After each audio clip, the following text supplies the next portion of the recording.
దేవుడును మన రక్షకుడు అయిన యేసుక్రీస్తు వారి శ్రేష్టమైన నామంలో ఉదయకాలం అన్నా అనే చక్కని కార్యక్రమాన్ని చూస్తున్న మీ అందరికీ నిండు హృదయంతో వందనాలండి. దేవుని మహాకృప మీ అందరికీ తోడై ఉండును గాక. ఎలా ఉన్నారు మీరు? దేవుని కృపలో క్షేమమే కదా? సంతోషంగా ఉండండి. దేవుడు మిమ్మల్ని దీవిస్తాడు. దేవుని వాక్యంలోనికి వెళ్ళి దేవుని మాటలు ధ్యానం చేద్దాం. దేవుని వాక్యాన్ని నేను చక్కని రెఫరెన్స్ చదివే ముందు ఒక మాట మిమ్మల్ని ఎలా అడుగుతాను. మీరు హాస్పిటల్కి ఎందుకు వెళ్తారు? ఆలోచించండి. మీరు హాస్పిటల్కి ఎందుకు వెళ్తారు? ఏ వ్యక్తి అయినా ఆసుపత్రికి ఎందుకు వెళ్తాడు? ఏదైనా ఒక బలహీనత ఉంటేనే వెళ్తాడు. ఏదో ఒక జబ్బో బలహీనతో రోగం ఏదో ఉంటుంది కదా, అది ఉంటేనే హాస్పిటల్కి వెళ్తాం. లేకపోతే హాస్పిటల్ ముఖం కూడా మనం చూడం. హాస్పిటల్ అంటేనే భయం, అక్కడ ఉండాలంటే పెద్ద చిరాకు. ఏదైనా ఒక బలహీనతో వ్యాధో ఉంటే వెళ్తాడు.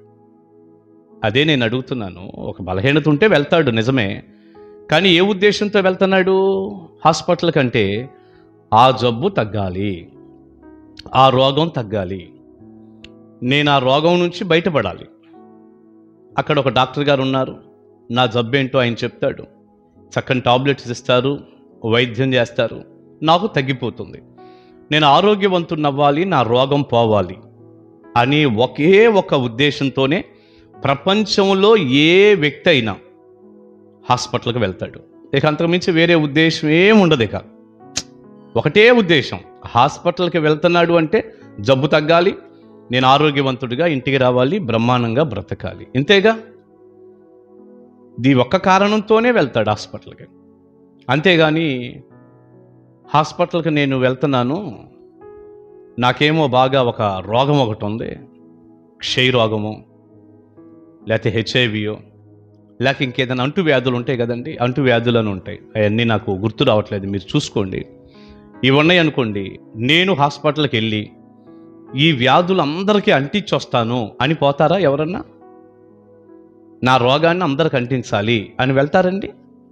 ఒకవేళ వెళ్ళినటువంటి వ్యక్తికి అది ఏ జబ్బో తెలియదు, డాక్టర్ గారికి తెలుసు, ఇది అంటు రోగం అనుకోండి, ఆ జనం మధ్యలో పెడతాడా అందరికి అంటిస్తూ ఉండమని? కాదు, సపరేట్గా వేరేగా ఉంచుతారు. ఇది చాలా డేంజర్, ఈ భయంకరంగా ఇలా దగ్గితే లేకపోతే ఇలా ముట్టుకుంటే ఇలా ఉంటే చాలా సమస్య అని. ఆ మధ్యకాలంలో కరోనా వచ్చింది కదా, కరోనా వచ్చినప్పుడు ఆ కరోనా వ్యాధి ఉన్న వ్యక్తుల్ని మనుషుల్లో తిరగనిచ్చారా? ఈ ఒక్క మాట మీరు ఆలోచించండి, మీకు బాగా అర్థమవుతుంది నేనేం చెప్తున్నాను. ఈ కరోనా వ్యాధి వచ్చినటువంటి వ్యక్తుల్ని జనంలో తిరగనిచ్చారా మరి? ఎందుకంటే ఆ వ్యక్తి అంటుకుంటే ఇలా కూడా కరోనా వచ్చేస్తుంది. అందుకే చాలా జాగ్రత్తగా ఉండండి, డిస్టెన్స్ మెయింటైన్ చేయండి, మాస్కులు పెట్టుకోండి, ఎవరిని పట్టుకోబాకండి, చాలా జాగ్రత్తగా ఉండండి చెప్పారుగా.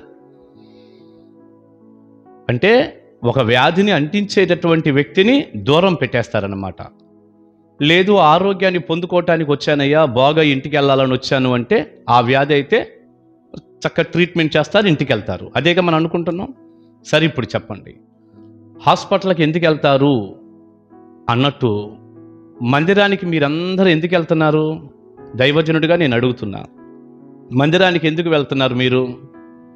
మందిరం అంటే హాస్పిటల్ అండి, పోలిక గుర్తుపెట్టుకోండి. మందిరం అంటే ఒక హాస్పిటల్. హాస్పిటల్లో అనేక రోగులు ఉన్నట్టు మందిరంలో రకరకాల పాపాలతో, బలహీనతలతో, చాలామంది రకరకాల చెడులో ఉన్న వాళ్ళందరూ ఉంటారు అక్కడ. ఎక్కువ తక్కువగా చాలా పాపంలో ఉన్న వాళ్ళు చాలామంది ఉంటారు. అది ఒక హాస్పిటల్. అయితే ఇప్పుడు ఈ మందిరానికి వచ్చేటటువంటి వ్యక్తికి ఉండాల్సిన ఒకే ఒక గురి ఏంటో చెప్పనా? నా జబ్బు తగ్గాలి అంటే పాపం నుండి నేను విడిపించబడాలి, అక్కడ అందించే దైవ వర్తమానంతో నా తప్పేంటో నేను తెలుసుకోవాలి, ఆ చెడు నుండి పాపం నుండి నేను బయటపడాలి, దేవునికి దగ్గర అవ్వాలి, నేను ఆరోగ్యవంతుడిగా మారుతూ ఉండాలి, పాపం విషయంలో క్రీస్తు సారూప్యంలోనికి రావాలి, రూపాంతర అనుభవంలోనికి రావాలి, నా చెడును నేను దేవుని దగ్గర ఒప్పుకొని, నా అవిధేయతను ఒప్పుకొని దేవునికి దగ్గర అవ్వాలి. ఈ ఒక్క ఉద్దేశంతోనే రావాలి. ఇంకా ఏ ఉద్దేశం మందిరానికి వచ్చే వ్యక్తికి ఉండకూడదు. ఇది మీరు గుర్తుపెట్టుకోవాలి. నేను మందిరంలోకి వెళ్తే నాకేదో పెత్తనాలు దొరుకుతాయి, మందిరంలోకి వెళ్తే నేనేదో నిలబడి ఆ పని ఈ పని పాటలని ఇంకోటని ఏదో నాకు ఇస్తారు, తద్వారా నాకు మంచి పేరు వస్తుంది, ఘనతలు వస్తాయి, లేకపోతే అక్కడ అందరి ముందు నేనేదో పెద్ద గొప్పగా కనపడతాను, ఏ ఉద్దేశాలు ఉండకూడదు. ఒకవేళ దైవజనుడు ఏదన్నా ఒక అవకాశం ఇస్తే వాడుకోవటం తప్పేం లేదు కానండి, ఆ ఉద్దేశాలతో వెళ్ళకూడదు, దాని కొరకు వెళ్ళకూడదు. అవి దొరకనప్పుడు నీ ముఖం మాడిపోతుంది, నువ్వు ఇంటికి వెళ్ళిపోతావు. అదే జరిగింది. ఏ ఉద్దేశం ఉండకూడదు, ఒకటే ఉద్దేశం. హాస్పిటల్కి వెళ్తున్న వ్యక్తి అక్కడ డాక్టర్ గారు చెప్పినటువంటి మాటలు వినాలి, ట్రీట్మెంట్ తీసుకోవాలి, ఆరోగ్యం రావాలి, ఆరోగ్యవంతుడిగా ఇంటికి రావాలి. ఒకే ఉద్దేశం, ఇంకే ఉద్దేశం లేదు. మందిరానికి వెళ్తున్నటువంటి వ్యక్తి కూడా ఒకే ఉద్దేశం, నేను వాక్యం వినాలి, దేవునికి దగ్గర అవ్వాలి, పశ్చాత్తాపడాలి, శంకర్లాగా దేవుని పాదాల దగ్గర అయ్యా నేను పాపిని ఒప్పుకోవాలి, దేవునికి నేను దగ్గర అవ్వాలి. ఈ ఉద్దేశంతోనే వెళ్ళాలి. హాస్పిటల్ అన్నప్పుడు ఇందాల మనం ఒక మాట అనుకున్నాం, ఆరోగ్యం పొంది రావటానికి వెళ్తాడు కానీ ఇతని జబ్బులు ప్రజలకి అంటించటానికి వెళ్ళడు కదా, అలాంటి వ్యక్తిని దూరం పెట్టేస్తారు కదా క్వారంటైన్లో అనుకున్నాం మనం.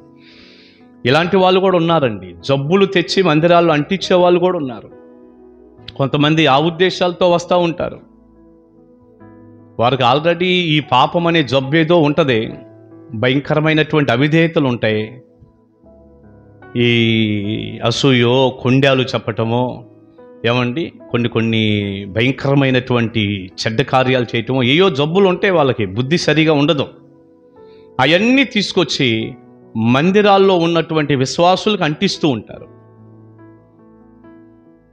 మందిరాల్లో వర్తమానాలు వినేటప్పుడు కూడా ఆ వర్తమానానికి అయిపోయిన తర్వాత ఏదో ఒకటి వ్యతిరేక ద్వారంలో మాట్లాడటం, పాస్టర్ గారు అలా చెప్పారు ఇలా చెప్పారని ప్రజలకు చెప్పటం, మళ్ళీ ఇంటికి వెళ్ళే దారిలోనే చెప్తారు, లేకపోతే ఇంటింటికి వెళ్ళి చెప్తారు, అది అట్ట కాదు ఇది ఎట్ట కాదు, అలా చెప్పటం ఏంటి ఇలా చెప్పటం ఏంటని లేనిపోయినవన్నీ విశ్వాసులకి బోధిస్తూ, అవసరమైతే పాస్టర్ గారి మీద, సేవకురాలి మీద, దేవుని యొక్క పరిచర్య మీద లేనిపోయిన నిందలు వేస్తూ రకరకాలుగా మాట్లాడుతూ సంఘాన్ని, సేవకుడి మీద ఉన్నటువంటి ఆ మనస్సుని విరగొట్టేస్తారు, ఆ ఐక్యతని పాడు చేసేస్తారు, మందిరానికి రానియకుండా చేస్తారు. సేవకుడు సేవకురాలతో ఆ ఐక్యతలో ఉన్నటువంటి ఆ హృదయం ఉందో చూశారంటే, కలుసుకొని ఉంటారు కదా వాళ్ళు. బైబిల్లో అకుల్లా ప్రిస్కిల్లా పౌలు గారు కలిసి పనిచేస్తున్నారు అన్నట్టు ఆ కలిసి ఉండే తత్వాన్ని పాడు చేసేస్తారు. విశ్వాసుల యొక్క హృదయాలు పొల్యూట్ చేస్తారు. పరిచర్య చేస్తున్న పిల్లలు ఉంటారు చూశారండి, వారిని చెడగొడతారు. పనిచేయబాకు, వెళ్ళబాకు, సేవకులు అలాగే చేయించుకుంటారు రకరకాల మాటలతో. కానుక ఎవరన్నా ఇచ్చే బిడ్డలు కాస్త ఎక్కువగా ఇస్తున్నారనుకోండి, ఆ ఇచ్చేటటువంటి వారిని కూడా చెడగొడతారు. దేవుని పనికి సహాయం చేసే పిల్లలను కూడా మనం ఎందుకు ఇవ్వాలి, అనవసరంగా పాస్టర్ గారికి కదా మనం ఇస్తుంది, ఏదో లేనిపోయిన మాటలతో చెడగొడతారు. ఏదన్నా కానివ్వండి, వారికి ఉన్నటువంటి కరోనా వీళ్ళకి అంటించడానికే వస్తారు కొంతమంది. మీకు అర్థమవుతుంది నేనేం చెప్తున్నానో అని నేను అనుకుంటున్నాను. వారి హృదయంలో ఉన్న రోగం ఉందో చూశారండి, పాప రోగం, ఒక కుళ్ళుబోతు మనస్తత్వం, ఏదో బుద్ధి, వంకర బుద్ధి అంటాం కదా, అదంతా సంఘం మీద, పక్కనున్న విశ్వాసులకు అంటించి సంఘాలను పాడు చేసేవాళ్ళు ఈనాడు బోలెడు మంది ఉన్నారు. ప్రియబిడ్డ, నేను ముగించే ముందు అంటున్నాను, ఒకవేళ నువ్వు గనక వాక్యం విని నువ్వు వెళ్ళే సంఘాన్ని ఇలా పాడు చేసిన వ్యక్తివైతే, దేవుడు నిన్ను పాడు చేయకముందే, మళ్ళీ చెప్తున్నాను ఈ మాట, నువ్వు వెళ్ళే సంఘాన్ని ఇలా పాడు చేసిన వ్యక్తివే కనుక నువ్వైతే, దేవుడు నిన్ను పాడు చేయకముందే, నీ కుటుంబాన్ని పాడు చేయకముందే పశ్చాత్తాపడి ప్రభు దగ్గర ఒప్పుకొని, ఎవరినైతే నువ్వు పాడు చేసావో వాళ్ళందరినీ మరలా మందిరంలోనికి తీసుకొచ్చి చక్కగా దేవునితో అంటుకట్టబడి, సేవకుడితో అంటుకట్టబడి సంఘంలో వారు ఎదిగేటట్టు చేయాలి. ఎందుకంటే నీ మూలంగా ఆత్మలు పోయినాయి కదా, ఆ పని నువ్వు చేయాలి. తద్వారా సేవకురాలు ఎంతో దుఃఖపడ్డారు, అవునా కాదా? అలా నీ రోగాలన్నీ మందిరాల్లో అంటించడానికి రాకూడదు. మందిరానికి వచ్చే వ్యక్తికి ఒకే ఉద్దేశం, వర్తమానం వినాలి, నేను పాపం నుండి బయటపడాలి, దేవునికి దగ్గర అవ్వాలి. ఇది తప్ప వేరే ఉద్దేశం ఉండకూడదు. ప్రియులారా, ఒక మాట చెప్తాను, ఇది తప్ప వేరే ఉద్దేశం ఉన్న ఏ వ్యక్తి కూడా ఎక్కువ రోజులు నిలబడడు, వెళ్ళిపోతాడు. ఒకవేళ ఈ వర్తమానం సేవకులు వింటూ ఉంటే మీకు ఒక మాట, అలా వెళ్ళిపోయిన వ్యక్తులను బట్టి మీరు ఏమి కంగారు పడద్దు, ప్రార్థన చేయండి, మారు మనసు పొంది వస్తే సరే, లేకపోతే దేవుని చేతుల్లో పెట్టేద్దాం, అంతే. ఈ విషయాన్ని మీరు గుర్తుపెట్టుకోవాలి. దీనికి సంబంధించి బైబిల్ గ్రంథంలో ఒక చక్కని వాక్యాన్ని నేను ఇలా చదువుతాను, మీరు చూడండి. కొరింథీయులకు దైవజనుడైన పౌలు రాసిన మొదటి పత్రిక 3వ అధ్యాయం 16-17 వచనాలు. మీరు దేవుని ఆలయమై ఉన్నారనియు దేవుని ఆత్మ మీలో నివసించుచున్నాడనియు మీరెరుగరా? ఎవడైనను దేవుని ఆలయమును పాడు చేసిన ఎడల దేవుడు వానిని పాడు చేయును. దేవుని ఆలయము పరిశుద్ధమై ఉన్నది, మీరు ఆ ఆలయమై ఉన్నారు. 16వ వచనంలో ఏమన్నాడు? 17 చివరిలో కూడా మీరే దేవుని ఆలయం. ఆలయం అంటే సిమెంటు ఇటుకలతో కట్టిన స్లాబ్ వేసిన బిల్డింగ్ అనుకునేరు కాదు, మీరే దేవుని ఆలయం, మీరు దేవుని ఆలయం. 17లో ఏమన్నాడు? ఎవడైనను దేవుని ఆలయమును పాడు చేస్తే, అంటే విశ్వాసుల్ని పాడు చేస్తే దేవుడు వానిని పాడు చేస్తాడు. నేను అందుకే అన్నాను, దేవుడు నిన్ను పాడు చేయకముందే పశ్చాత్తాపడి సరి చేసుకుంటే చాలా మంచిది.